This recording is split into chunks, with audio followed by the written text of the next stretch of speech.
ሰላም እንዴት ናችሁ? ዛሬ ደግሞ እስቲ ካለኝ ነገር ትንሽ ላካፍላችሁ ነው የመጣሁት። ያም የማካፍላችሁ ነገር ምንድነው? የንግድ ወይም የቢዝነስ ሀሳብ ኖሯችሁ ነገር ግን ያንን ሀሳብ ወደ ቢዝነስ ፕላን ወይም ደግሞ ወደ ንግድ እቅድ መቀየር የከበዳችሁ በየትኛውም ሁኔታ ውስጥ ያላችሁ ሰዎች የትም አካባቢ ያላችሁ ሰዎች እኔ እስቲ ካለችኝ ነገር ለማካፈል ያህል ሀሳቡን ተነግሮኛልና አሪፍ ቢዝነስ ፕላን ልሰራላችሁ አስቤያለሁ።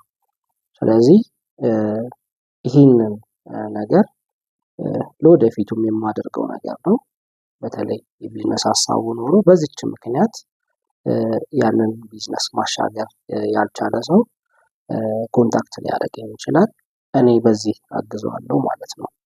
ስለዚህ በዚህ ጉዳይ ለተቸገሩ ሰዎች እንዲደርስ ይህን ቪዲዮ ላይክ ሼር በማድረግ ተደራሽ እንድታደርጉልኝ ነው በዚህ አጋጣሚ እጠይቃለሁ።